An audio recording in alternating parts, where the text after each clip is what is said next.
துன்பமும் இருக்கும் இன்பமும் இருக்கும். யாருக்காவது பிறந்ததிலிருந்து வாழ்நாள் முழுக்க இன்பமாவே இருக்குமா? அப்படி இருந்தா அது வாழ்க்கையும் கொஞ்ச நாள் அப்படியே இருந்ததுன்னா அது சலிச்சு போயிடும். அது ஒரு வாழ்க்கையா? இன்பமாவே இருக்குது, எந்த தொந்தரவு இல்லைன்னு வச்சுங்க. வாழ்க்கையில எந்த தொந்தரவும் இல்லை, ரொம்ப இன்பமாவே இன்பமாவே இன்பமாவே இருக்குதுன்னா சலிச்சு போயிடும்.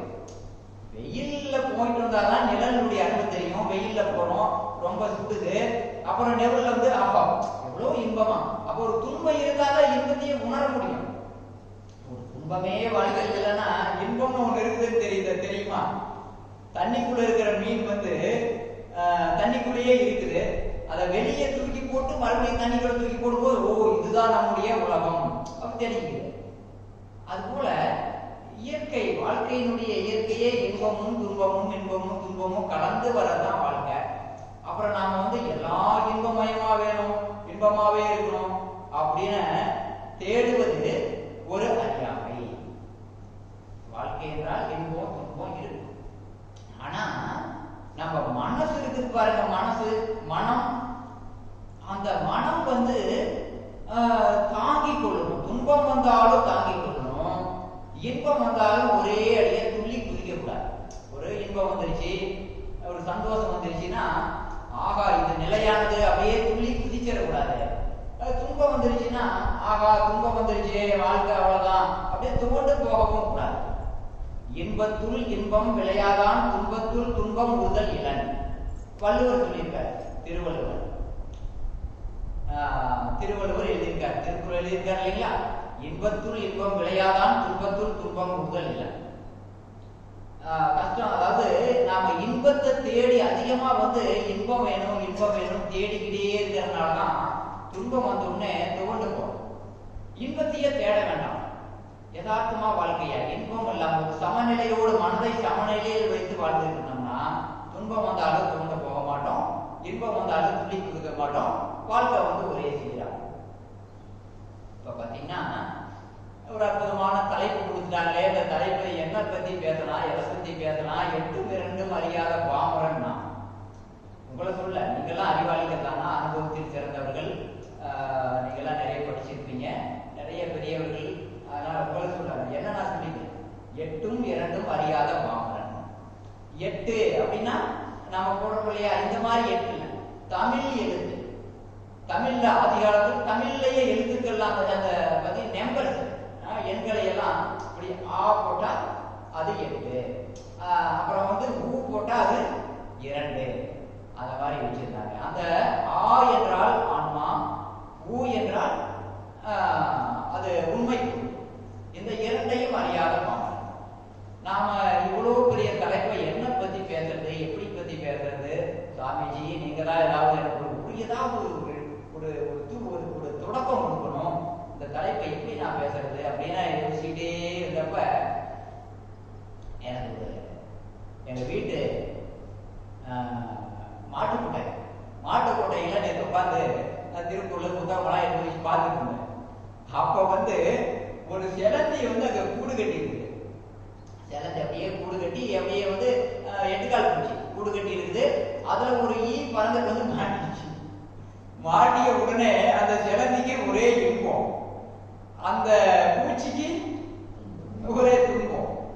அப்ப சிலந்தி ஓடி வந்து அந்த பூச்சி ஓடி போகிறதுக்கு இல்லாம அது மேல நிறைய அப்புது, அதனுடைய அந்த வலையை எடுத்து, ஏன்னா அது தப்பிச்சு போயிடக்கூடாது இல்லையா, அதுக்கு கிடைத்த உணவு, அது அதற்காக தவம் இருக்கிறது.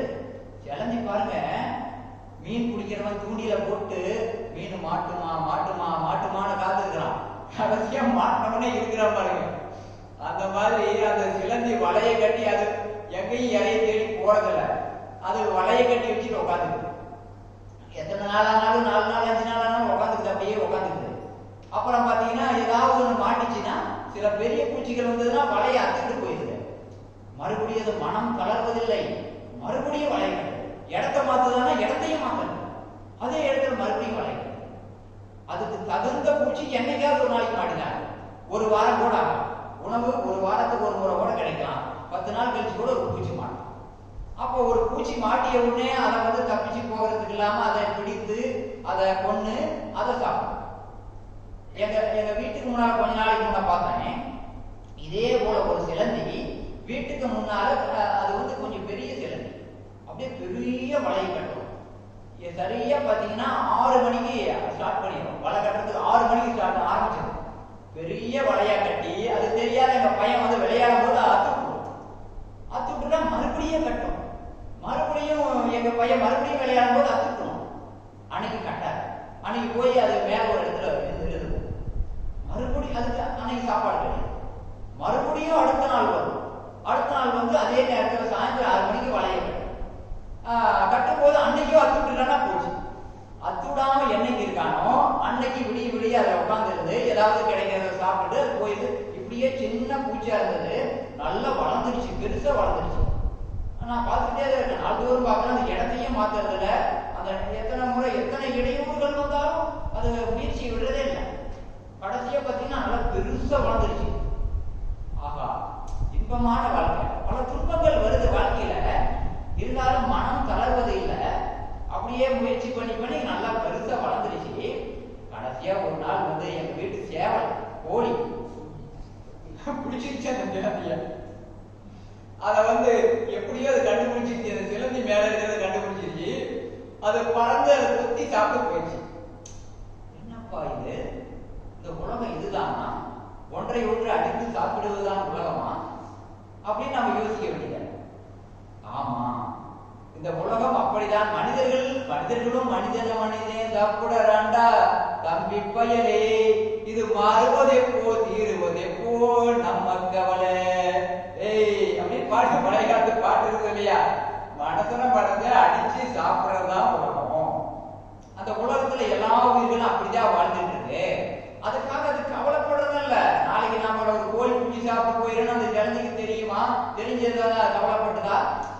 இருக்கிற வரைக்கும் இன்பம், கிடைச்சா சாப்பிட்டு, கிடைக்கலாம் பட்னி கடை. சொல்லுவாங்களே, செடி வச்சவன் தண்ணி ஊத்தாமையா போயிடலாம். நாமளா நினைச்சு நாம பிறந்தோம், ஏதோ பிறந்துட்டோம், இருந்தா சாப்பிடுவோம், இல்லைன்னா இருப்போம். எனக்கு கிடைக்குதோ அன்னைக்கு சாப்பிடுவோம், கிடைக்கலன்னா போயிட்டு போகுது உயிர். அப்படி ஒரு மனநிலையை தான் எல்லா உயிர்களும் வாழ்கின்றன. மனிதன் மட்டும் என்ன நினைக்கிறான்?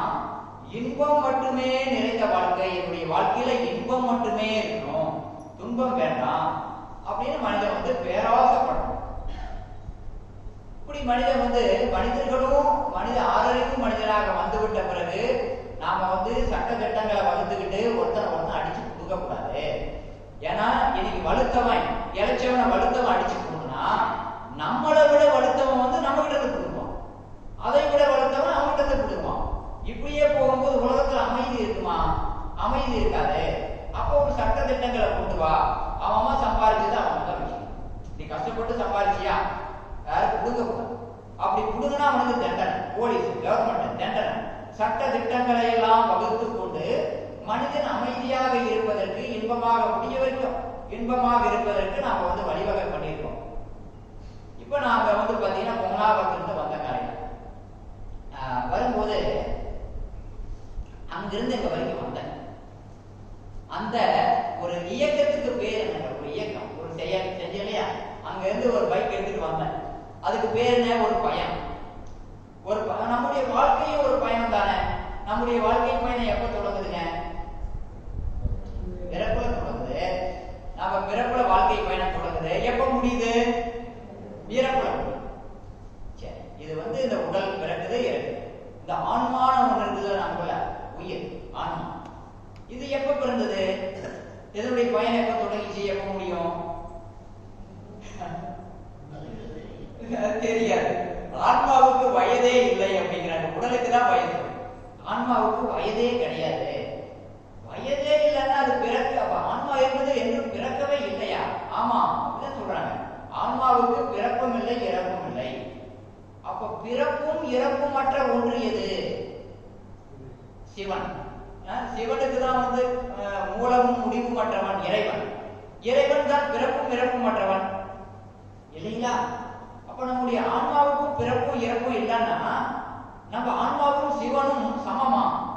சிவம்னா இறைநிலையை சொல்றேன், இறைநிலையும் நம்முடைய ஆன்மாவும் சமமா என்றால் சமம் இல்ல, ரெண்டுமே ஒண்ணுதான். சமம்னு நீங்க ரெண்டும் வேறு வேறாக இருந்தால்தான் சமமாக சொல்ல முடியும். ரெண்டுமே ஒன்றுதான்.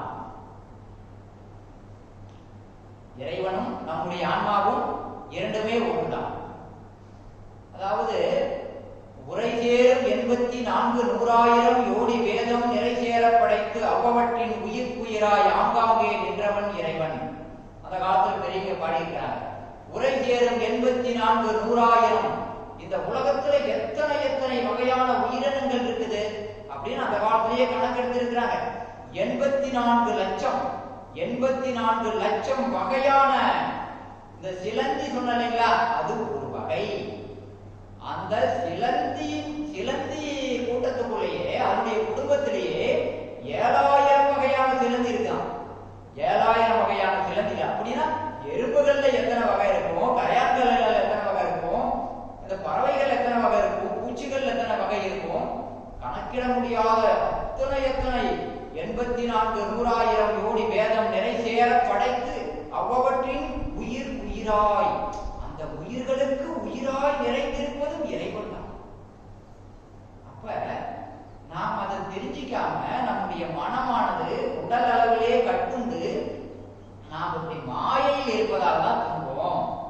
ஐயோ நமக்கு துன்பம் வந்துருமா, நாளைக்கு நான் வந்து இறந்து போயிருவேனா, எனக்கு அது கிடைக்காதா இது கிடைக்காதா என்று மாயையில் இருப்பதால் தான் மனம் துன்பப்படுகிறது, மனம் வந்து வருத்தப்படுது என்று பெரியவர்கள் சொல்றாங்க. பெரியவர்கள்லாம் அந்த மாதிரி சொல்லி வச்சிருக்கிறாங்க. ஆகவே இந்த பயணம் பார்த்தீங்கன்னா, நான் வந்து எங்கிருந்து வந்தேங்க, பொங்கனாபுரத்துல இருந்து வந்தேன். வரும்போது பைக்ல வரும்போது இது ஒரு பயணம், நான் பாதுகாப்பா வந்து சேர்ந்துட்டேன் இல்லைங்களா. இதற்கு எது எனக்கு உதவியது? வாகனம். ஆமா, ஐயா சொன்னாரு, வாகனம் வந்து ரிப்பேர் ஆயிருந்தா, நடுவரையும் ரிப்பேர் ஆயிருந்துன்னு வச்சுங்க, நான் வந்து சேர முடியுமா? சேர முடியாது. அங்கேயே உட்காந்துட்டு சரி வேற யாருடைய வாகனத்திலேயாவது சுத்திட்டு வரலாமா, இல்ல வந்து வாகனத்தை ரிப்பேர் பண்ணிட்டு மறுபடியும் புது வண்டி எப்ப வாகனம் அப்பதான் வாங்க முடியும். அது ஒரு எடுத்துக்காட்டுக்கு சொல்றேன். இப்ப அங்கிருந்து வரக்கூடிய பயணத்திற்கு வாகனம் ஒன்று உதவியது. இன்னொன்னு என்னன்னா, என்னுடைய அறிவு அந்த வந்து சாலை விதின்னு ஒண்ணு இருக்கு. ரோட்ல வரணும்னா நாம வந்து அந்த வந்து சாலை விதி, டிராபிக் ரூல்ஸ், இங்கிலீஷ்ல சொன்னா டிராபிக் ரூல்ஸ், தமிழ்ல சொன்னா சாலை விதி தெரிஞ்சிருக்கணும்.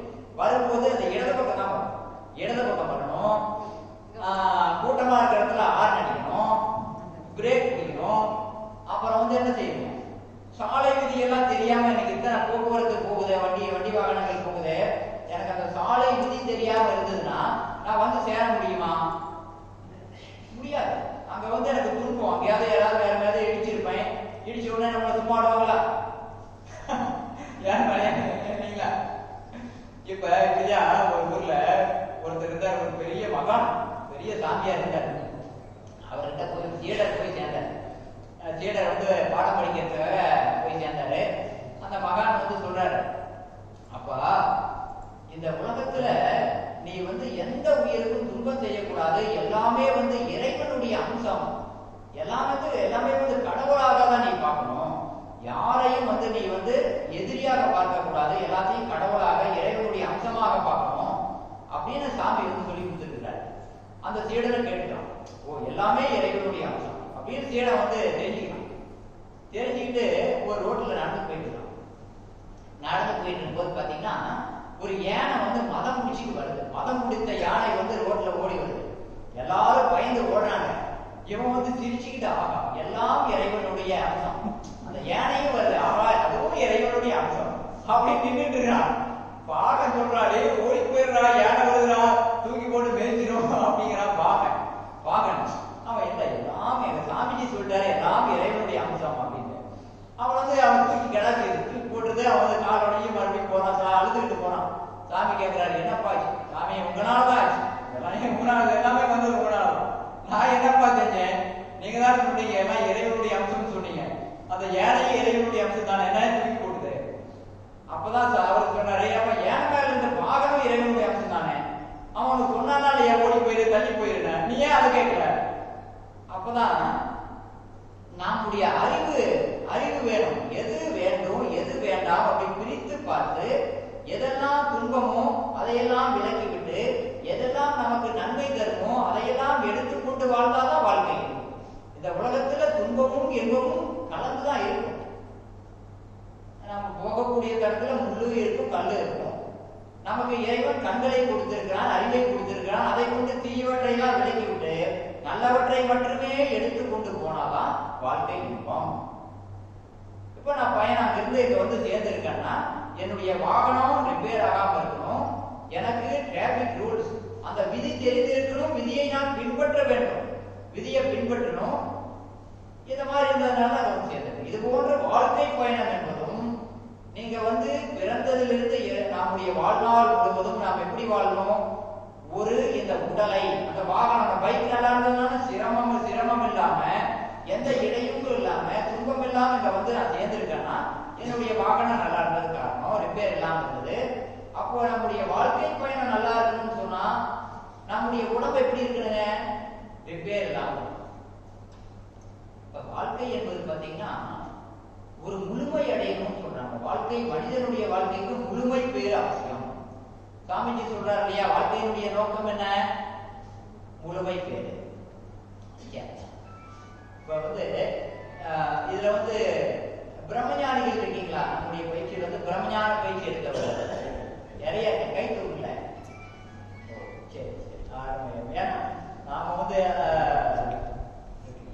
பிரம்மஞானம் இல்லாம சும்மா வந்து நம்ம துரிய வரைக்கும் எடுத்திருக்கேன், துரிய வரைக்கும் பயிற்சி எடுத்திருக்கேன் அப்படிங்கிறவங்க இருக்கீங்களா? பெரும்பாலும் எல்லாம் பயிற்சியை எடுத்தவங்க. சரி, இப்ப முழுமை பேரு அப்படின்னா வாழ்க்கையில் முழுமை பெறுவது இல்லைங்களா? ஒரு செடி வீட்டுல வந்து ஒரு தக்காளி செடி நட்டு வைக்கிறோம். தக்காளி செடி முளைக்குது, கொஞ்சம் வளருது, பூ பூக்குது, தண்ணி இல்லாம காஞ்சி போயிருது, அல்லது ஏதாவது காரணத்தால் அது வந்து செத்து போயிரு, செடி செத்து போயிரு வச்சுக்கல, அது முழுமை அடையுதா? முழுமை அடையும். அது எப்ப முழுமை அடையும்? அது பூ பூத்து, காய் காய்த்து, பழம் பழுத்து, அந்த பழத்தை நம்ம பறிச்சு நம்ம சமைச்சு சாப்பிட்டு அல்லது ஏதாவது அதனுடைய காய்கனிகளை எல்லாம் கொடுத்து அப்புறம் தான் அதனுடைய முழுமை அடையுது இல்லைங்களா? அது போல ஒவ்வொன்றுக்கும் ஒரு முழுமை பேரு என்று ஒரு மாடு இருக்குது, ஆடு இருக்குதுன்னா அதற்கு என்ன முழுமை பேரு? அது பிறந்து வளர்ந்து வாழ்ந்து அது இனப்பெருக்கம் செய்து அது ஒரு காலகட்டம் வரைக்கும் வாழ்ந்ததுக்கு அப்புறம் தான் அது வந்து முழுமை, அதனுடைய சுழற்சி முழுமை அடையும். சரிங்களா? இப்ப அப்படி முழுமை அடையில ஒரு இடத்துல தேக்கம் அடைகிறது என்றால் துன்பம் தான். இப்ப வந்து ஒரு செடி இருக்கு, வளருது, தண்ணி இல்லை, அதுக்கு தண்ணி பத்தல. அப்ப அது அந்த செடிக்கு எப்படி அதனுடைய பயணம் வந்து முழுமை அடையாது, அது இறந்துடும். தண்ணி இருந்தாலும் உயிர் வாழ முடியும். அப்ப அதுக்கான உணவு கிடைக்கல, ஒரு செடிக்கு சத்து பொருள் கிடைக்கல, உணவு கிடைக்கல, அதுக்கு தண்ணி கிடைக்கலங்கும் போது அது வந்து வருத்தப்படும். ஏன்னா அதனுடைய சுழற்சியை முழுமை அடைய செய்ய முடியாது. அப்ப தடைகள் எல்லாம் நீங்களும் வாழ்க்கையில் இருக்கக்கூடிய மனிதர்கள் இருக்கக்கூடிய எல்லா தடைகளும் நீங்களும். உடல்ல நோய் வந்துட்டா ஒரு தடை இல்லைங்களா? நாம இருக்கிறோம், படிக்கிறோம், ஒரு பையன் படிக்கிறான், அவன் படிச்சு முடிச்சோன்னா என்ன கிடைக்கணும்? வேலை கிடைக்கணும். வேலை கிடைக்கலன்னு வச்சுக்கல, அவனுடைய வாழ்க்கை போய் அந்த இடத்துல தடைப்படுது. வேணா வருமானம், ஏதாவது ஒரு வருமானம் வேணும். வருமானம் இல்லைன்னா அந்த இடத்துல வாழ்க்கை பயன் என்ன ஆகுதுங்க? தடைப்படுது. அப்புறம் வருமானம் வந்ததுக்கு அப்புறம் ஒரு வாழ்க்கை துணை வேணும். அது கிடைச்சிட்டா பிரச்சனை இல்லை, மகிழ்ச்சி. ஒவ்வொரு தடையும் நீங்கும் பொழுதுதான் இன்பம் வந்துகிட்டே இருக்குது மனிதனுக்கு. இன்பம் வரதில்லை, இன்பம் ஏற்கனவே இருக்கிறது வாழ்க்கையில். தீதும் நன்றும் பிறந்தரவாரா சொன்னாங்களா? இங்க கூட சில வாசங்கள் படித்தேன். எண்ணத்தால் அனைத்துமே, எண்ணம் தான் எல்லாமே, நம்முடைய மனசுக்குள்ளதான் எல்லாமே. மனதிலே உரையலாம் மற்றங்கே தேடுவி, சாமிஜி சொன்னார் இல்லைங்களா? அப்ப இந்த தீதும் நன்றும் பிறக்கறவாரா எல்லாம் நம்மகிட்டயே இருக்குது. நம்முடைய ஆன்மாவே ஒரு இன்பமயமான ஒன்றுதான். ஆன்மாவுக்கு வேறொரு பொருள் தேவையில்லை. அதெல்லாம் ஆத்ம ஞானம் பெற்றவர்களுக்கு வாழ்க்கையில் எதுவுமே வேண்டியதில்லை. ஆத்ம ஞானம் ஒன்றே அவர்களுக்கு இன்பம் தரவல்லது. அவர்களுக்கு பணம் வேண்டாம், புகழ் வேண்டாம், எதுவுமே வேண்டாம். சாப்பாடே இல்லைனாலும் அவர்களுடைய உடல் தான் வாடுமே ஒழிய அந்த ஆன்ம ஞானம் அடைந்தவர்கள் பிரம்மஞானிகளுக்கு ஆனந்தம் என்பது வெளியிருந்து வர வேண்டியதில்லை, உள்ளேயே இருக்கு. ஒரு ஊர்லீங்க ஒரு ராஜா, ராஜா ராணி 2 பேர். அவர்களுக்கு ஒரே ஒரு பெண் குழந்தை. எத்தனை பெண் குழந்தைங்க? ஒரே ஒரு பெண் குழந்தை.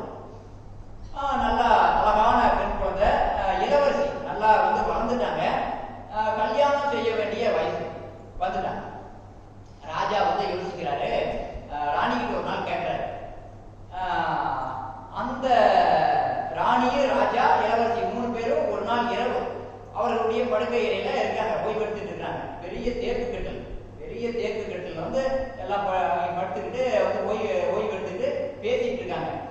ராணி இளவரசி அப்படி இல்லை, இளவரசி தனியா ஒரு ரூம், தனி ரூம்ல இளவரசி இருக்காங்க. ராணியும் ராஜாவும் பேசிட்டு இருக்காங்க. அவங்க அந்த ரூமுக்கு வரதுக்கு முன்னாலேயே ஒரு திருடன், ஒரு பயங்கரமான திருடன் என்ன பண்ணா, எப்பேற்பட்ட வீடா இருந்தாலும் திருடிடுவான். பின்பக்கமா கோட்டைக்கு, அந்த அரண்மனைக்கு பின்பக்கமா கயிறு போட்டு ஏறி ராஜாவுடைய மூக்குல ஒரு மூக்குத்தி இருக்குது. அதுல ஒரு வயரம் பதிக்கப்பட்டிருக்கு, ஒரு வயரம். அந்த மூக்குலயே காதலியும் அந்த வயரம், அந்த வயரத்தை மட்டும் திருடுனா போகும், வேற ஒண்ணுமே அந்த பெருசால மட்டும் திருட வேண்டியதில்லை.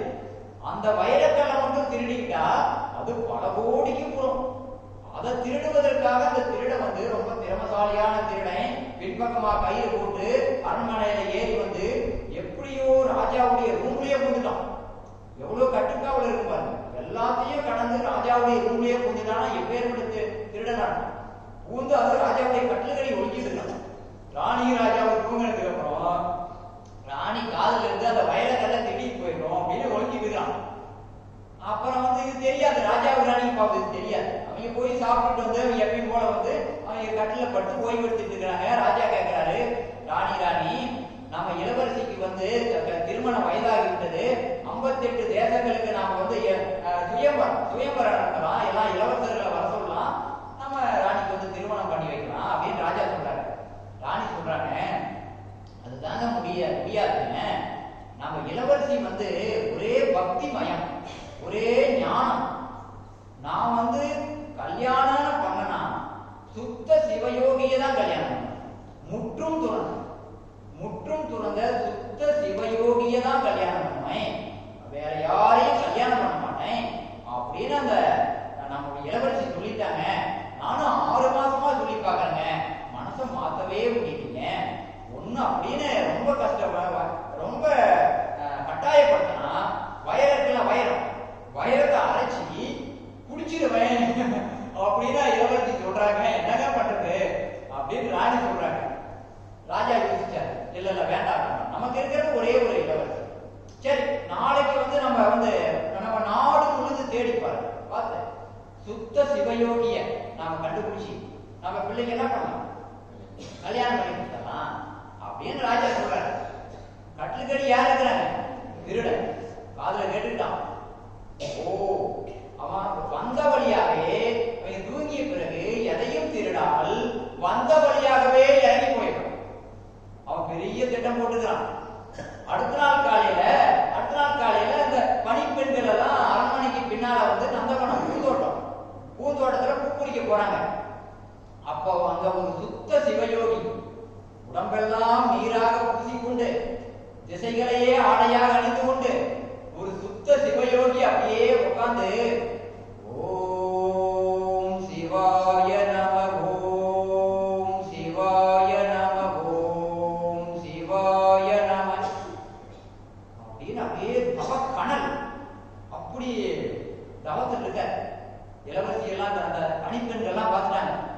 பார்த்துட்டு பயந்து போய் ஓடி ராஜா ராணி சொல்றாங்க, ராஜா ராணி நம்முடைய நந்தவனத்துல ஒரு சுத்த சிவயோகி அப்படியே தவக்கணல், நம்முடைய நந்தவனமே நெருப்புல எரிஞ்சீர் போல இருக்கு, அப்படி ஒரு தவக்கணல், அப்படி ஒரு சுத்த சிவயோகி இருக்காரு அப்படின்னு சொன்ன உடனே ராஜாவுக்கு ராணிக்கு ஒரே சந்தோஷம். ஆகா, நம்ம மாப்பிள்ளைக்கு எங்கேயும் போய் தேட வேண்டியதில்லை, நம்மளையே தேடி வந்துட்டாருன்னு சொல்லி பெரிய தட்டுல தங்கத்தட்டுல நிறைய மாம்பழங்கள்லாம் வச்சு, செவ்வாழை மாம்பழம் விலை உயர்ந்த பொருட்களை எல்லாம் தங்கத்தட்டுல வச்சு கொண்டு போறாங்க. அந்த சுத்த சிவயோகி அங்க உள்ள மந்திரிகள் எல்லாம் புடைசூழ போய் அங்க வச்சு அப்படியே காலில் விழுகுறாங்க. அவர் அப்படியே மெதுவா கண்ணை திறந்து பாக்குறாரு சுத்த சிவயோகி. பார்த்தா ராஜாவும் ராணியும் காலில் கிடக்குறாங்க. அவன் ஒரே ஒரு நிமிடம் தான் நினைச்சு பார்த்தான், என்னடா இது, பொய் வேஷம் போட்டமே, நாம நேற்று வரைக்கும் ஒரு திருடன், இன்னைக்கு ஒரு சுத்த சிவயோகியை போல ஒரு பொய் வேடம் போட்டோமே. இந்த பொய் வேடம் போட்டதற்கே இந்த நாட்டின் மகாராஜாவும் ராணியும் காலில் விழுறாங்களே. இந்த பொய்க்கே எவ்வளவு மகிமை இருக்குமானால் உண்மையான பிரம்மஞானத்திற்கு எவ்வளவு மகிமை இருக்கும். ஐயோ, எனக்கு அதுவல்லவா வேண்டும் அப்படின்னு எந்திரிச்சு ஒரே வரமா ஓடி போயிட்டான். வைரக்கல்ல திருட போனவன் வைரக்கல்லையே திருடல, ராஜாவுடைய பொண்ணை கல்யாணம் பண்ணிக்கலான்னு திட்டம் போட்டவன் இப்ப ராஜாவுடைய பொண்ணையும் கல்யாணம் பண்ணிக்கல. அதை விட பெரிய ஒன்று அவனுக்கு தெரிந்து விட்டது, பிரம்ம ஞானம். அதுதான் உண்மையான ஒரு நிலைன்னு சொல்லி அதைதான் நம்ம அடையணும்னு சொல்லி போய் இப்படியாக மனிதருக்கு இன்பத்தை தருவது, வாழ்க்கைனா துன்பமும் இன்பமும் மாறி மாறிதான் வரும். இந்த இன்பம் நிலையானதல்ல. நிலையானது எதுவென்றால் பேரின்பம் ஒன்றே நிலையானது. இங்க தலைப்புல சிறியது ஒரு மாற்றம். தலைப்பதேதான் இன்பம் அல்ல பேரின்பம், எல்லாம் பேரின்பமயம் என்று நாம் எல்லாம் இன்பமயமாகவும் வாழ்க்கையை மாற்றிக் கொள்ளலாம். எப்படின்னா ஓரளவுக்கு 100% மாற்ற முடியவில்லை என்றாலும், ஏன்னா வினைப்பயின்னு ஒன்று இருக்குது. இப்ப நாம உடற்பயிற்சி செய்து, இப்ப நான் ஒரு சிறிய எடுத்துக்காட்டை சொல்றேன், நிறைய பேருக்கு அது நடந்தது. நம்முடைய எனக்கு தெரிந்த ஒரு பேராசிரியர் தொடர்ந்து அவர் நாள்தோறும் நம்முடைய ஜீவகாந்த பெருக்க பயிற்சி, கண்ணாடி பயிற்சி, உடற்பயிற்சி, மற்ற பயிற்சிகள்லாம் தொடர்ந்து செய்துட்டே வந்தாரு. ரொம்ப அருமையான குடும்பம், நல்ல குடும்ப அமைப்பு, நல்ல உடல் நலம், நல்ல தன்மையாக பேசக்கூடிய மனிதர், மிக அற்புதமா இருந்தாரு. கொஞ்ச நாள் கழிச்சு நான் பார்த்தேன். ஒரு நாள் ஒரு 6 மாதம் கழித்து அவர் மறுபடியும் சந்திச்சேன். சந்திக்கும் போது பார்த்தீங்கன்னா ரொம்ப உடலை பார்க்கும் பொழுதே ஒரு மாற்றம் தெரிஞ்சது. என்ன ஆச்சுங்க ஐயா அப்படின்னு. எனக்கு கொஞ்சம் உடல்ல பிரச்சனைகள் வந்துருச்சு. பயிற்சிகள் சரியா தானே பண்ணிட்டு இருந்தேன். அவங்க பயிற்சி சரியா தான் பண்ணிட்டு இருந்தேன். கொஞ்சம் உடல்ல பிரச்சனைகள் வந்துருச்சு. இப்போ கொஞ்சம் நான் பயிற்சிகளை குறைச்சிக்கிட்டேன். இப்போ மறுபடியும் கொஞ்சம் கொஞ்சமா பயிற்சிகளின் மூலம் நான் சரி பண்ணிட்டு வரேன். இது ஏன் வினை பயன் அப்படின்னு அதை நாம் இத்தனை பயிற்சிகளை செய்து செய்து வந்தோம்னா தலைக்கு தலைப்பாக விட்டால்தான் போகும். நமக்கு பயிற்சி தவம் செய்யணும், தியானம், மற்ற பயிற்சிகளை எல்லாம் செய்து கொண்டே வரும்போது பெரிய வினைப்பயன்களால் பெரிய பாதிப்பு வரவில்லை என்றாலும் ஓரளவுக்காவது அதனுடைய தாக்கம் இருக்குதான் செய்யும். அப்ப எவ்வளவுதான் நாம இன்பமயமாக வாழ்க்கையை வைத்துக் கொள்ளலாம் என்றாலும் 90%, 99% வைத்துக் கொண்டாலும் வினைப்பயன் ஒன்று இருக்குது. காட்டானை மேலேறி கடைத்தெருவே போகையிலே நாட்டார் நம்மை மறித்து நகைப்புரிய பார்ப்பார்கள். நாட்டார் நம்மை மறித்து நகைப்புரிய பார்த்தாலும் காட்டானை மேலேறி கடைத்தெருவே காணேனும் அப்படின்னு சித்தர்கள் பாடியிருக்கிறாங்க. காட்டான் யாரு? காட்டான் காட்டானை அப்படின்னு சொன்னோம்னா காட்டில் இருக்கக்கூடிய ஆணை அப்படின்னு எடுத்துக்க வேண்டியது. இதை வேற மாதிரி நான் பொருள் எடுக்கணும். காட்டான் இறைவன் இருக்கணும். இறைவன் இல்லாத இடம் எதுவுமே இல்லை. இறைவன் எல்லா இடத்துலயும் இருக்கணும். இப்ப நம்ம சுத்தி இருக்கானா இல்லையா? இருக்கான். நமக்கு உள்ள இருக்கானா இல்லையா? இருக்கான். நாமாகவும் அவனே தான். எங்கும் இறைவன் இல்லாத இடமே எங்குமே இல்லை. ஆனா இறைவனை நாம் பார்க்க முடியுதா? இறைநிலை இறைநிலை சுத்தவெளி. சுத்தவெளி இல்லாத இடமே எங்குமே இல்லை. அந்த சுத்தவெளிய நாம பார்க்க முடியுதா? பார்க்கறது. ஏன்னா நம்முடைய மனமானது மாயையில் இருக்கிறது. திருமூலர் ஒரு பாட்டு கொடுத்திருக்கார். என்ன பாட்டு? மரத்தை மறைக்கும் மாமத யானை, மரத்தில் மறையும் மாமத யானை, பரத்தை மறைக்கும் பார்முதல் குணம், பரத்தில் மறையும் பார்முதல் குணம் அப்படின்னு கொடுத்திருக்காரு. ஒரு பார்க்கு, ஒரு அப்பா ஒரு பையனை கூட்டிட்டு ஒரு பார்க்கு போறாரு. பார்க்கில் ஒரு அழகான மரம், தேக்கு மரத்துல, பெரிய தேக்கு மரத்துல ஒரு யானையை யானை எப்படி அச்சத்துல எப்படி இருக்குமோ அதே போல ஒரு தேக்கு மரத்துல ஒரு யானை பொம்மை பண்ணி வச்சிருக்காங்க. யானையினுடைய வடிவம். அந்த பையன் பார்க்கறான். அப்பா கிட்ட சொல்றான், அப்பா அங்க போக வேண்டாம்ப்பா, அங்க பாருங்க யானை இருக்கு, அங்க வேண்டாம்ப்பா அப்படின்னு சொல்றான். அப்பா சொல்றாரு, இல்லடா வாடா போலாம் போய் பார்க்கலாம்டா. நாளை வரமாட்டப்பா, அப்பா போய் யானை இருக்கு தூரமா இருந்தே பார்க்கலாம் அப்படிங்கிறான். அப்பா சொல்றாரு, அடே ஏன் இல்லடா, அது மரம்டா. மரமா அப்படின்னு பக்கத்துல போய் தொட்டு தொட்டு பார்க்கறான். ஆமா இது மரம் அப்படின்னு தெரிஞ்சுக்கிறான். அப்ப முதல்ல அவன் என்ன பார்த்தான், யானையை பார்த்தான். அப்ப மரம் என்ற அறிவு அவனுக்கு இல்ல. இப்ப மரம் என்று தெரிந்து கொண்ட பிறகு அதை யானை சொன்னா நம்புவானா? அப்ப அடுத்த நாள் தங்கச்சியோடு வரான் அந்த பையன். தங்கச்சி சொல்றாங்க, அவங்க வரமாட்டான், யானை இருக்கு. அந்த பையன் சொல்றான், அது யானை இல்ல மரம். அப்ப தெரிந்து கொள்வதுதான். நாம் உண்மையை உணர்ந்து கொண்டால் இந்த உலகில் வரக்கூடிய இன்பமும் நிலையில்லை, துன்பமும் நிலையில்லை. அந்த உணர்வு நிலையில் இருக்கக்கூடிய பேரின்பமே நிலையானது. அந்த பேரின்பம் எதனாலும் குறைக்கப்படாதது அப்படின்னு தெரிந்து கொள்ளணும். ஆகவே பிரம்மஞானம் ஒன்றே நிலையான இன்பத்தை தரவல்லது, பேரின்பத்தை தரவல்லது. இதனாலதான் பெரியவங்கெல்லாம் பாடினாங்க, தன்னை அறிந்தின்பமுற வெண்ணிலாவே ஒரு தந்திரம் நீ சொல்ல வேண்டும் வெண்ணிலாவே, நாதமுடி மேலிருந்த வெண்ணிலாவே, அங்கு நானும் வர வேண்டுகிறேன் வெண்ணிலாவே. யார் பாடுறதுங்க? வள்ளலார். வள்ளலார் பாடிட்டார்.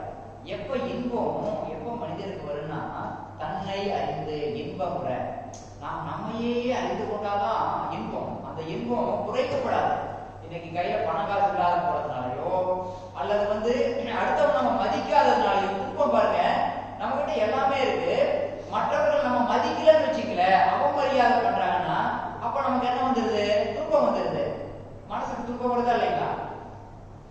அப்ப அந்த பிரம்மஞானம் இருந்தாதான், இறை உணர்வு அறிவு இருந்தாதான், யார் மதித்தால் என்ன, மதிக்கவில்லை என்றால் என்ன, எந்த பொருள் இருந்தால் என்ன, இல்லை என்றால் என்ன, நம்ம அந்த நிலையில இன்பமா இருந்துட்டே இருக்கோம். அந்த நிலை தனியில் அறிவு அசைவற்று இருக்க பெரும் ஆனந்தம் பொங்குதங்கே. சாமிஜி சொல்றாரு இல்லையா, அங்கதான் பெரிய ஆனந்தம். அதை அடைவதற்காக தான் எல்லாம் முயற்சி பண்ணணும். தன்னை அறிந்து இன்பமுற வெண்ணிலாவே ஒரு தந்திரம் நீ சொல்ல வேண்டும் வெண்ணிலாவே. வள்ளலார் கேட்கிறார், அதுக்கு ஒரு தந்திரம் வேண்டும் அப்படிங்கிறார். அதுதான் நம்முடைய சாமிஜி அவர்கள் இந்த தொட்டு காட்டுறாரு. நமக்கு தன்னையே நீ அறிந்து கொள்வாயாக. குருமதியில் இருக்காக தொட்டு காட்டுற தீச்சு கொடுக்குறாருங்க. நாம் மாயையில் இருக்கிறோம். மாயையில் இருக்கக்கூடிய மனிதர்களை, மாயைனா என்ன? இல்லாததையெல்லாம் இருப்பதாக நினைத்துக் கொண்டிருப்பது மாயை. எதெல்லாம் இல்லை, எது நிலையாக இல்லையோ அதெல்லாம் மாயை. இப்ப இந்த சட்டை இருக்கு, நான் ஒரு சட்டை போட்டுருக்கேன் இல்லைங்களா? இந்த சட்டை ஒரு 100 வருஷத்துக்கு முன்ன இருந்ததா? இல்ல. இப்ப இருக்குது. அப்ப 100 வருஷத்துக்கு அப்புறம் இருக்குமா? இருக்காது. அப்ப இது பொய்ப்பொருளா மெய்ப்பொருளா? பொய்ப்பொருள். சரிங்களா? சரி, என்னுடைய உடல், இந்த உடல் இருக்குது. இந்த உடல் இப்ப எனக்கு 46 வயது ஆகுதுன்னு வச்சுக்கோங்க. 48 50 48 வருடங்களுக்கு முன்பு இந்த உடல் என்ற ஒன்று இருந்ததா? இல்ல. சரி, இன்னும் ஒரு 40 48 100 வருடம் மனிதருக்கு 1120 வருடம் வச்சுக்கோங்க. அப்ப இன்னும் 100 வருடங்களுக்கு அப்புறம் இந்த உடல் இருக்குமா? ஏன் குறைச்சி சொல்லணும், அதிகமா சொல்லணும். இன்னும் 100 வருடம் இந்த உடல் இருக்குமா? இருக்காது. அப்ப இல்லாதது இருந்ததாக காட்டுது, அப்புறம் இல்லாம போயிருது. இது அப்ப ஒரு மாயை தானே. இல்லாததை இருப்பதாக காட்டுவது ஒரு மாயை தானே, இல்லைங்களா? இந்த பூமி இருக்கு. இந்த பூமிக்கு எத்தனை கோடி ஆண்டுகள் ஆகுது வயசு? 600 கோடி ஆண்டுகள். இந்த பூமி தோன்றி 600 கோடி ஆண்டுகளாக தான் சொல்றாங்க. அதுக்கு முன்ன இந்த பூமியே இல்லை, இப்ப இருக்கு, அப்புறம் இல்லாம போயிடும். இன்னும் எத்தனையோ கோடி ஆண்டுகளுக்கு பிறகு. பிரம்மஞானத்துல தான் சாமிஜி சொல்றாரு, பிரம்மஞான நூல் படித்திருக்க நமக்கு தெரியும். இந்த பூமியே நெருப்பு கோலமாக மாறி எரிந்து இது இல்லாமல் போய்விடும். அப்ப அந்த சராசரத்தில் இருக்கக்கூடிய எல்லா காட்சி பொருட்களுமே, எல்லா ஸ்தூல பொருட்களுமே எதிலேயோ இருந்து தோன்றி இயங்கி அதிலேயே ஒடுங்கி விடுகிறது. அப்ப இது ஒரு மாயை தான். அப்ப நிலையாக இருப்பது எது என்று நாம் அறிவை கொண்டு நாம் ஆராய வேண்டும். அந்த நிலையான பொருள் தான் மெய்ப்பொருள், இல்லைங்களா? மற்றதெல்லாம் என்ன பொருள்? பொய்ப்பொருள். சரிங்களா? மெய்ப்பொருளையும் பொய்ப்பொருளையும் நாம் தெரியும். அதுதான் மனிதனுக்கு அறிவு. அந்த அறிவு இல்லைன்னா வாழ்க்கை ரொம்ப கஷ்டம். ஒரு ஊர்லங்க ஒரு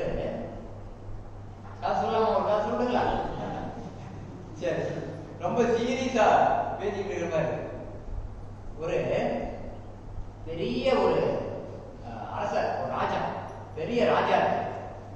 அந்த ராஜா வந்து என்ன பண்ணுவார்னா, அறிவுக்கும் அவருக்கும் 50 மைல் தூரம். அறிவுங்கிறது கொஞ்சம் கூட கிடையாது. அறிவுக்கும் அவருக்கும் 50 மைல் தூரம். அந்த ராஜாவுக்கு ஒரு மந்திரி, அவருக்கும் அறிவுக்கும் 60 மைல் தூரம்.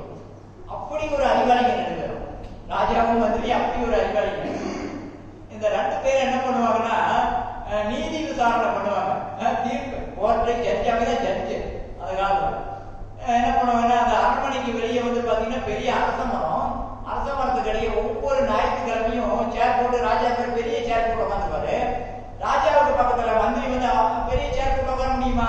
ஒரு சின்னது ஒரு ஸ்டூல் போட்டு மந்திரி உட்காந்துருப்பாரு. அங்கதான் நீதி விசாரணை நடக்கும். அந்த நாட்டில் இருக்கக்கூடிய, நகரத்தில் இருக்கக்கூடிய வழக்குகள்லாம் அங்கதான் கொண்டு வராங்க. இவன் என் நிலத்தை பிடிக்கிட்டான், அவன் என்ன ஏமாத்திட்டான், இவன் என்ன ஏமாத்திட்டான், இது நீங்க தான் நீதி சொல்லணும். அப்படி நீதி விசாரணை அங்கதான் நடக்கும் ஒவ்வொரு ஞாயிற்றுக்கிழமையும். ரொம்ப அறிவாளி ராஜாவும் அறிவாளி மந்திரியும் விசாரிப்பாங்க. அங்க வந்து ராஜாவுக்கு பக்கத்துல ஒரு எவர் சில்வர், ஒரு ஒரு ஒரு செம்படம், நல்ல ஒரு பெரிய பாத்திரம், எவர் சில்வர் பாத்திரத்துல முந்திரி இருக்கிற முந்திரி நல்ல நெய்யில போட்டு வறுத்து முந்திரி வந்து ஒரு பாத்திரம் நிறைய வச்சிருவாங்க. ராஜா வந்து அதை அப்படியே அள்ளுவாரே வாயில போடுவார். அப்படியே மென்னுட்டு விசாரணை நடந்துகிட்டே இருக்கும். ராஜா அந்த பக்கம் பார்த்துட்டு போது அந்த மந்திரி ஒன்று எடுத்து வாயில போடுவார். இப்படியே விசாரணை நடந்துகிட்டே இருக்கும். எப்ப அந்த விசாரணை தீரும்னா, அந்த முந்திரி தீர்ந்தா விசாரணை தீரும். ராஜா இருந்துச்சு உள்ள போயிடுவாரு. அந்த விசாரணை அன்னைக்கு வாயில என்ன வருதோ தீர்ப்பா சொல்லிட்டு அவர் போயிடுவாரு. இந்த மாதிரி. அப்புறம் அதே ஊர்ல வந்து ஒரு பெரிய ஒரு ஒரு மடாதிபதி, ஒரு மடம் வச்சு நடத்துறாரு. ஒரு துறவி, மிகப்பெரிய துறவி, ஒரு மடம் வச்சு நடத்திட்டு இருக்காரு. அவருக்கு கீழே நிறைய சீடர்கள் இருக்காங்க, நிறைய சீடர்கள் எல்லாம் இருக்காங்க. அந்த துறவிக்கு வந்து பாத்தீங்கன்னா, முற்றும் துறந்த துறவி ஒரு நாளைக்கு ஒரே ஒரு பேரிச்சம்பழம் மட்டும்தான் சாப்பிடுவார். ஒரே ஒரு பேரிச்சம்பழம் ஒரு நாளைக்கு, அதான் ஒரு உணவு, வேற சாப்பிட மாட்டாங்க. அப்புறம் ஆனா முனிவரை பார்க்கறதுக்கு நிறைய பேர் வருவாங்க. நிறைய பெரிய பெரிய அதிகாரிகளும் பெரிய பெரியவர்களும் நிறைய பேர் வந்து பாத்தீங்கன்னா பெரிய பெரிய தட்டுகள் நிறைய செவ்வாழை, ஆப்பிள், அன்னாச்சி, மாதுளை, இப்படி எக்கச்சக்கமான தின்பண்டங்கள் எல்லாம் கொண்டு வந்து கொடுப்பாங்க. அவர் வந்து அதெல்லாம் சாப்பிட மாட்டார். அவர் அப்படி தொட்டு ஆசீர்வாதம் பண்ணிட்டு அப்படி கையெழுத்துவார், அவ்வளவுதான். மற்ற சிஷியர்களால் பங்கு போட்டுவாங்க, சிஷியர்களா பங்கு போட்டு சாப்பிடுவான்னு வச்சுங்களேன். இப்படியே இருக்கும்போது அவர்கிட்ட ஒரு சீடன் வந்து சேர்ந்தான். அவன் பேர் பாத்தீங்கன்னா பெரியசாமி. பெரியசாமின்னு ஒரு சீடன் வந்து சேர்ந்தான். அவன் அப்பயே பெரிய உருவமா தான் இருந்தான். வந்து சேர்ந்து சேர்ந்ததுக்கு அப்புறம் மற்றவர்களுக்கு எல்லாம் எதுவுமே கிடைக்கிறதே இல்லை, எல்லாமே அவனே சாப்பிடுறது. மற்ற சீடர்கள் எல்லாம் இது பண்ணிட்டு ஒரு அன்னாச்சி ஆப்பிளை எடுத்தானா அப்படியே வாயில போட்டு மென்றது, ஒரு ஆரஞ்சு எடுத்து அப்படியே வாயில பிடிஞ்சு விடுறது. இப்படியே, அதாவது தோசை மட்டும் ரட்டையில வந்து 22 தோசை ரட்டையில. ஆமாங்க, இந்த மாதிரி சாப்பிட்டு சாப்பிட்டு ரொம்ப பெரிய உருவம். அவர் சொன்னாரு, பெரியசாமி பெரியசாமி, ஊனினை சுருக்கி உள்ளொலி பெருக்கு அப்படின்னு சொன்னாரு. அவனுக்கு அதெல்லாம் ஏறு. அவன் பாத்தீங்கன்னா அதையே சாப்பிட்டு சாப்பிட்டு நல்லா உடம்பு பெருத்து போச்சு. அந்த தென்னையில, அந்த மடத்து தென்னையில படுத்து தூங்கி புரட்ட போட்டான்னா 4வது மீதியில் இருக்கிறவன் புலி வருதுன்னு போயிருப்பான். புலி உருமுறை மாதிரியே இருக்கும். அப்படி வளர்ந்துட்டான். வளர்ந்ததுக்கு அப்புறம் என்னாச்சுன்னா, இந்த மாதிரி இருக்குது. அந்த ராஜா ஒரு நாள் வந்து விசாரணை பண்ணிட்டு இருக்காரு. தன்னுடைய அரண்மனைக்கு வெளியே வந்து பாத்தீங்கன்னா விசாரணை பண்ணிட்டு இருக்காரு. அப்ப வந்து ஒருத்தன் ஓடியாரான். காலில் ஏதோ அடிபட்டு போச்சு போல இருக்கு. காலில் வந்து அப்படியே ரத்தம் விழுது, அப்படியே ரத்தம் வடிஞ்சு வருது. ஓடி வந்து, ராஜா ராஜா இப்படி ஆகி போச்சுங்க ராஜா, நான் அந்த கிழக்கு பக்கம் வீதியா நடந்து வந்துட்டு இருந்தேன், அந்த வீதியில் நடந்து வந்துட்டு இருந்தேன். அந்த வீதியில புதுசா ஒருத்தன் வீடு கட்டி இருக்கான் பாருங்க, அந்த வீட்டு காம்பவுண்ட் சேவர் உடைஞ்சிங்க, என் கால் மேல விழுந்துருச்சு, கால் வந்து புண்ணாயிடுச்சுங்க, ஒரு ரத்தமா வருது, நீங்க தான் எனக்கு நீதி சொல்லணும் அப்படின்னு சொன்ன உடனே ராஜா எனக்கு கோபமா இருந்தார் போல இருக்கு. உடனே அந்த வீட்டுக்காரன் சரியா வீடு கட்டியே இல்லையா, அவனை பிடிச்சி தூக்கல போடுங்க அப்படின்னு ராஜா சொல்லிட்டாரு. உடனே அவனை பிடிச்சிட்டு வராங்க தூக்கல் போடுறதுக்காக.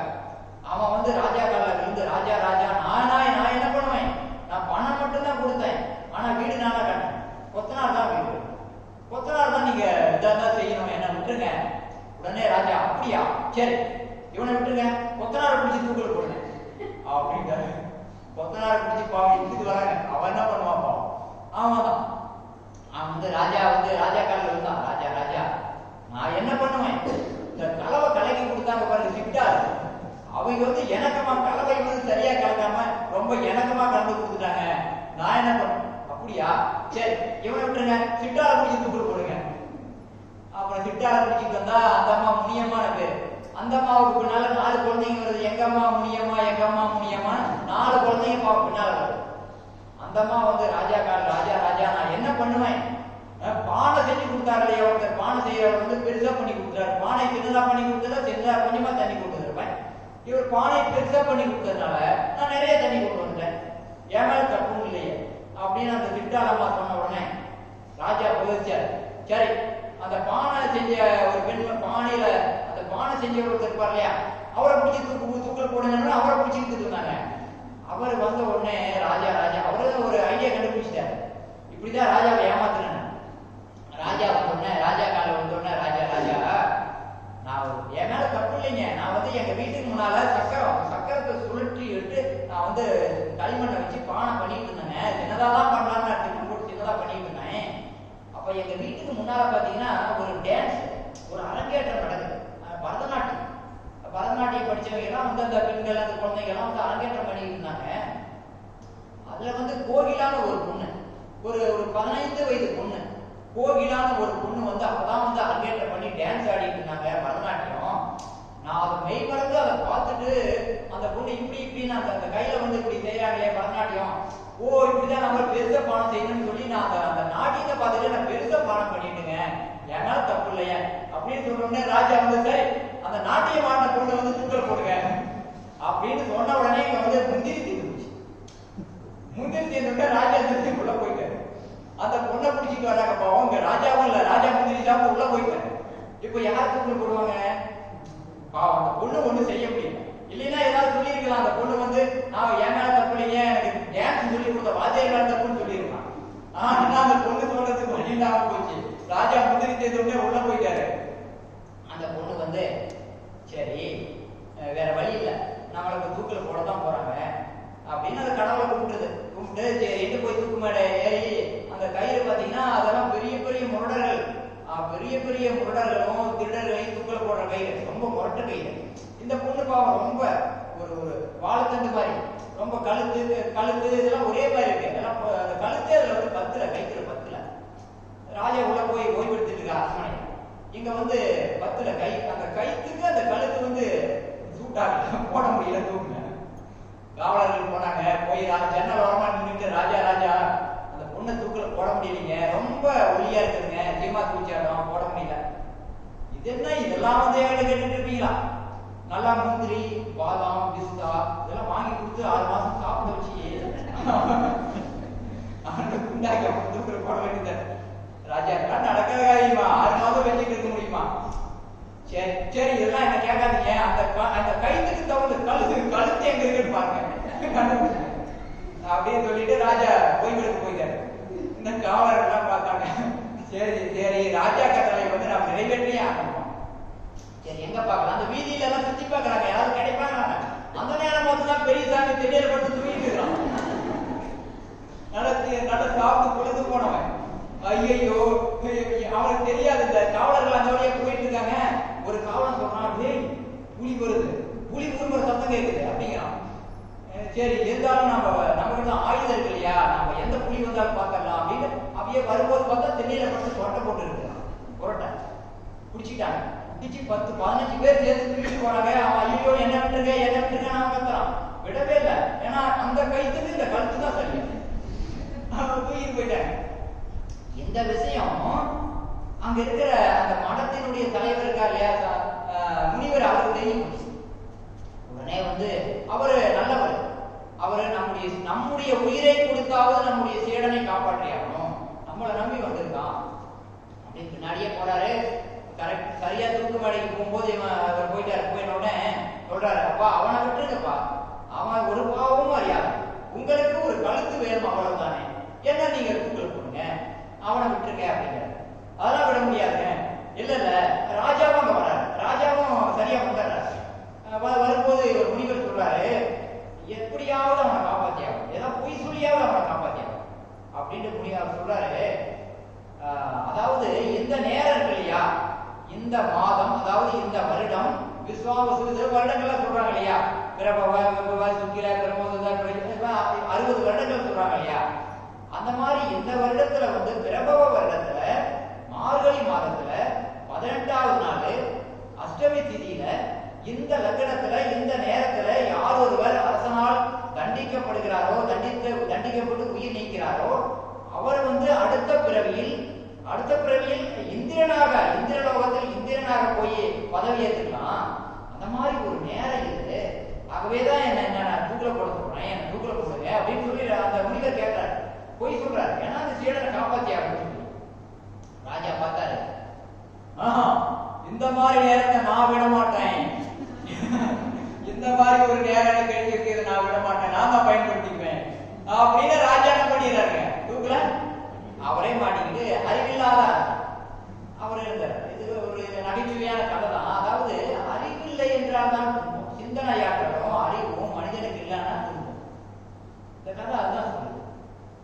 மனிதனாக பிறந்தவர்கள் நான் சாமிஜி சொல்றாரு இல்லையா, இல்லைங்களா? பெரிசார் தெரிஞ்சுட்டார். எப்பொருள் யார் யார் வாய் கேட்பினும் அப்பொருள் மெய்ப்பொருள் காண்பது என்பது திருவள்ளுவர் சொல்றார். யார் யார் எதை சொன்னாலும் சரி நம்ப கூடாது. நம்ம சொந்த அறிவை வச்சு யோசிச்சு பார்க்கணும், இது சரிதானா? நம்முடைய சொந்த அறிவை வைத்து நீங்க நாம யோசிச்சு பார்க்கணும், இது சரிதானா, இது சரியா அப்படி இருக்குமா, இதை நம்பலாமா நம்பக்கூடாதா? சாமிஜி சொல்றாரு இல்லையா, சொல்லால் மட்டும் நம்பாதே சுயமாய் சிந்தியத்தே தெளிவாய்.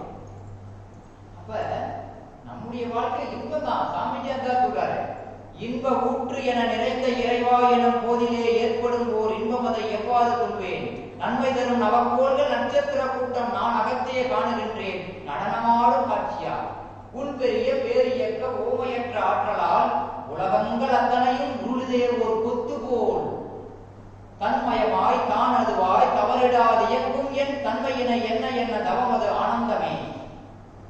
சாமிஜி பாடுறாரு, தன்மயமாய் தான் அதுவாய், தன்மயமாய் தான் அதுவாய் தவறிடாது இயங்கும் என் தன்மையினை.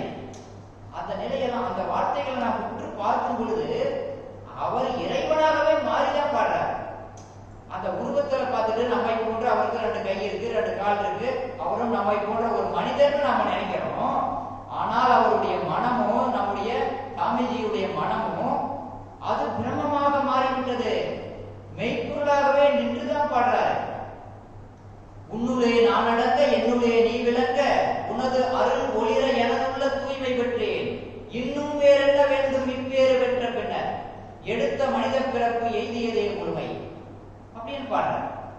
அவருடைய பாடல் அது எண்ணி அந்த ஒவ்வொரு வரிகளையும் நாம பார்க்கும் பொழுது அவர் இறைநிலையாகவே இருந்து பாடுவதாகலாம். அவர் அந்த ஆனந்த நிலையில வந்து மகான்களுக்கு தான் சாத்தியம். மகான்கள் எந்த நேரமும் ஆனந்தமாக மகிழ்ச்சியாக இருப்பாங்க. நமக்கு அது சாத்தியம் இல்லையானா சாத்தியமே. சாமிஜி சொல்றாரு அது சாத்தியமே, நாம நினைக்கணும். இப்ப ராமகிருஷ்ண பரமஹம்சர் கிட்ட போய் சொல்றாங்க, ராமகிருஷ்ண பரமஹம்சர் தெரியும் உங்களுக்கு, விவேகானந்தர் தெரியும். விவேகானந்தருடைய குருதான் ராமகிருஷ்ண பரமஹம்சர். நிறைய எவ்வளவோ பல்லாண்டுகள் பயிற்சி, முக்தி அடையணும், இறைநிலை உணரணும், நாம வந்து முழுமை பேர் அடையணும்னு பயிற்சி செய்தவர்கள் சிலர் முடியாத போய் அவர்கிட்ட கேட்கிறாங்க, எங்களால் முடியலையே, எத்தனை காலம் பயிற்சி பண்ணவே இறைநிலை உணர முடியலையா, முக்தி அடைய முடியலையா, அதாவது முழுமை பேர் ஜீவன் முக்தன் ஆக முடியலையான்னு கேட்கும்போது, நீங்க ஆயிட்டு தான் நினைச்சீங்களா, உணர்ந்தீங்களா? இல்ல, நாங்க ஆகதான் முயற்சி பண்ணிட்டு இருக்கிறோம், இன்னும் நாங்க ஆகல அப்படின்னு சொன்னாங்க. அப்படி நினைச்சிட்டு தான் நீங்க என்னைக்குமே ஆக முடியாது, நீங்க ஆயிட்டு தான் நினைச்சீங்க அப்படின்னு சொன்னாங்க. நீங்க எவன் ஒருவன் நான் ஜீவன் முக்தன், எவன் ஒருவன் நான் ஜீவன் முக்தன் என்று நான் முக்தி அடைஞ்சிட்டேன், நான் வந்து விடுத முக்தினா ஒண்ணு இல்லைங்க, முக்தினா நீ எவ்வளவு தப்பா நினைச்சு வேண்டாம். முக்தினா நாம எழுத பிறகு அடைவதெல்லாம் இல்ல, முக்தி என்றால் விடுதலை, அறிவின் விடுதலை. நம்முடைய மனசு இருக்கு பாருங்க, மனசு விடுதலை, விட்டுணும். ஆசை, பாசம், பற்றுகள், இந்த உலக ஆசைகள் எல்லாத்தையும் விட்டுணும். சாமிஜி ஆசை சீரமைத்தல் சொல்றாரு.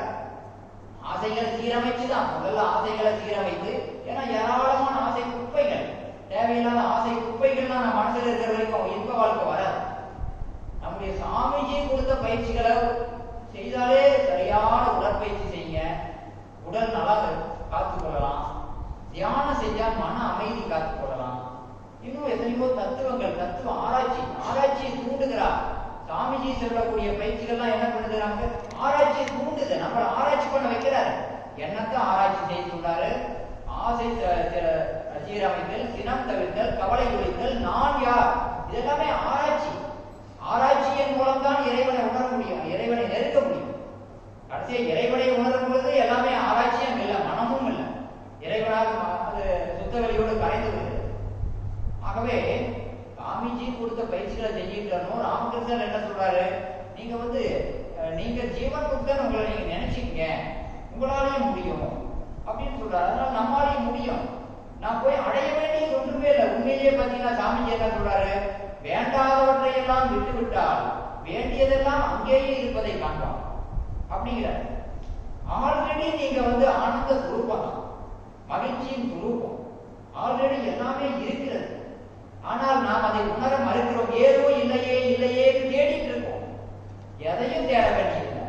ஆல்ரெடி ஏற்கனவே உங்களுக்குள் ஆன்மா இருக்கிறது. ஆன்மாவின் மையத்திலே அறிவு பிரம்மம், பிரம்ம சுரூபமாக ஒளிவிட்டுக் கொண்டு இருக்கிறது. அதை உணரணும். அதை உணர்ந்துவிட்டா போதும், அவ்வளவுதான் முடியுது.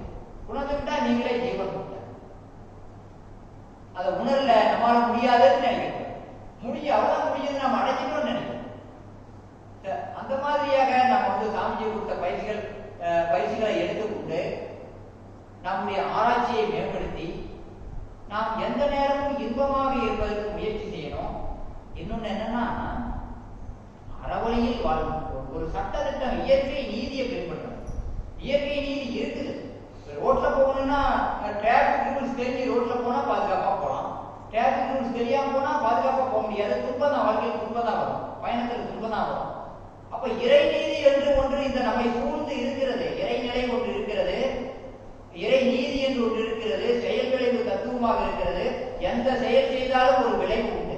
நீங்க ஒரு செயல் செஞ்சா விளைவு வந்தே தீரும். நான் கை தட்டினேன், கை தட்டினா என்ன வருகிறேன்? ஓசை வருது. நானா நினைச்சுக்கிறேன் கை தட்டுவேன், ஆனா சத்தம் மட்டும் வரக்கூடாது அப்படின்னு நினைச்சு கை தட்ட வருது. அதை தவிர்க்க ஒரு செயல் செய்தால் விளைவு உண்டு. நம்ம பக்கத்து நாம ஒரு மனசுல எண்ணம் வச்சிருக்கேன், ஒரு எண்ணம். பக்கத்து வீட்டுக்காரன், என்னுடைய பக்கத்து வீட்டுக்காரன் வச்சுங்களேன், மனசுக்குள்ள அவரை நான் வெறுக்கிறேன். அவரை வெறுத்து அவரை மனசுக்குள்ளேயே திட்டேன். அப்போ இது என்ன? இது ஒரு செயல் தான். எண்ணம், சொல், செயல் எல்லாமே ஒரு விளைவை ஏற்படும். பக்கத்து வீட்டுக்காரன் மனசுல நான் திட்டுறேன். அவரை அவர் அப்படி போகணும், இப்படி போகணும், அவருக்கு கெடுதல் நடக்கணும் அப்படின்னு நான் நினைக்கிறேன். இப்ப அதற்கு விளைவு என்னவாக வரும்? அது ஒரு எண்ணம் இங்கே இருந்து உதித்து அது அவருடைய ஆன்மாவிலே போய் மோதி அவருடைய ஆன்மா அதே ரிஃப்ளெக்ஸ், அது நாம என்ன சொல்றோமோ அந்த ஆன்மா நம்மளை அப்படியே திருப்பி அனுப்பும். அது 100ஆக வரும். இன்னும் பிரபஞ்சத்துல போய் மோதி நாம் 1 கொடுத்தால் அங்கிருந்து 100 வரும். அப்ப நான் தான் 100 மடங்கு கெட்டு போவேன். அவனை 1 மடங்கு கெடுக்கணும்னு நினைச்சா நான் தான் 100 மடங்கு கெட்டு போவேன். இது இயற்கை விதி, இப்படிதான் இருக்குது. அதை தெரிஞ்சுக்கிட்டேன். நான் இப்ப துன்பம் இல்லாம இருக்கணும். அப்ப என்ன செய்யணும்? வேண்டாம். அப்ப நல்லது நினைப்போமே, வாழ்க வளம், பக்கத்து வீட்டுக்கார நல்லா இருக்கும், அன்பு வரவழைச்சுக்கிட்டு, அன்பு இல்லைனாலும் பரவாயில்ல, வாழ்க சொல்ல சொல்ல சொல்ல சொல்ல அன்பு தன்னால வரும். சாமிஜி சொன்னது போல நன்கு தவம் செய்து அவரும் இறைவனுடைய உருவம் தானே அப்படின்னு நினைத்து வாழ்க வளம்பர், வாழ்க வளம்பர், வாழ்க்கை வாழ்க்கை. அதற்கு விளைவு என்ன வரும்? அவருடைய அன்பா நம்மளை திருப்பி வாழும். இந்த பிரபஞ்சம் 100 மடங்கு நமக்கு நன்மைகளை தரும். அப்ப வாழ்க்கை எப்படி இருக்கும்? இன்பமா இருக்கும். அப்ப இன்பமும் துன்பமும் யாரிடத்தில் இருக்கிறது? நம்மிடத்திலே தான் இருக்கிறது. நாம் எதை செய்யணுமோ அதையே அறுவடை செய்கிறோம். ஆகவே அறிவு இயற்கை நீதியை தெரிந்து கொண்டு பிரபஞ்சம் முழுக்க இயற்கை எப்படி இருக்கிறது, செயல் விளைவு தத்துவமாக இருக்கிறது, எதை செய்தாலும் ஒரு விளைவு உண்டு. இன்னைக்கு உடம்புல நோய் இருக்குன்னா 5 புலன்கள் மூலம் உயிரின் ஆற்றல் அறிவதையே இன்பம் என உணர்மயக்கம். நம்ம 5 புலன்கள் மூலம் நாம அளவு மீறி நாம இன்பங்கள் அனுபவித்ததன் விளைவாக உடல்ல பல நோய்களோடு இருக்கிறோம். அப்ப அதையெல்லாம் மாற்றிக்கொண்டு நாம தான் நாங்கள் உடற்பயிற்சி செய்யணும். நமக்கு வயது ஆயிட்டாலும் பரவாயில்ல, 70 வயது ஆனாலும் நம்ம சோறு தரக்கூடாது, 80 வயது ஆனாலும் பரவாயில்ல. நீங்க முழுமை பேர் அடைய முடியும். நாம முழுமை பேர் அடைய முடியும். 90 வயதே ஆனாலும் பரவாயில்ல. இனிமேல் பயிற்சி இருக்கக்கூடிய சில வருடங்கள்ல கூட முழுமை பேர் அடைய முடியும். ஏன்னா நாம அதை நம்பணும். நம்மால தெரிந்த சில உடற்பயிற்சிகள் செய்யணும். உடல் ஆரோக்கியப்படுத்திக் கொள்ள முயற்சி பண்ணணும். உடற்பயிற்சி, அருமையான உடற்பயிற்சி, நல்ல தியானம். தியானம் முடிந்த வரைக்கும் நம்ம தியானம் செய்ய முயற்சி பண்ணலாம். உலகத்தை நினைத்து வாழ்த்தலாமே, வாழ்த்தே ஒரு அற்புதமான தியானம். உலகத்தை எந்த நேரம் வாழ்த்தலாம், நம்ம குழந்தைங்களை வாழ்த்தலாம், எல்லாத்தையும் வாழ்த்தலாம். இப்படியே நம்முடைய வாழ்க்கையை நாம தான் ஆனந்தமாக மாற்றிக்கொள்ள வேண்டும். அப்படி அறவழியில் இறைநீதி உணர்ந்து அறவழியில் வாழ்க்கையை வாழ்ந்தோம்னா அகமும் புறமும் இன்பமே. வாழ்க்கை இன்பமயம் தான். துன்பங்கள் வரும், அதை கடந்து நாம் நிற்கணும். எப்படி நீர் குளத்துல நீர் உயர் உயர தாமரை பூ மேல உயர்ந்தோ, அது போல துன்பங்கள் வந்தாலும் துன்பத்துக்குள்ள நாம மூழ்கிடக்கூடாது. நான் பிரமம், இதற்கெல்லாம் அப்பாற்பட்டவன், நான் ஏகன், எங்கும் நானே நிறைந்து நினைச்சுக்கிற என்ன தப்பு? நாம நினைச்சுக்கிறதுனால தப்பு. நினைக்க அதுவே வெளிப்படும். அந்த உணர்வு தன்னால நமக்கு வரும். அந்த அற்புதத்தை மகான் அவர்கள் நமக்கு கொடுத்திருக்கிறார்கள். சாமிஜி அவர்கள் அத்தனை ஆற்றலை நமக்கு கொடுத்திருக்காரு. அதை நம்ம நம்பணும், பயிற்சி செய்யணும். அந்த ஆனந்தமான வாழ்க்கையை இடையறாத இன்ப ஊற்றாக நம்முடைய வாழ்க்கையை நாம் மாற்றிக்கொள்ள முடியும் என்ற ஒரு கருத்தோடு இந்த வாய்ப்புக்கு நன்றி கூறி விடைபெறுகிறேன். நன்றி. வாழ்க வையகம், வாழ்க வையகம், வாழ்க வையகம்.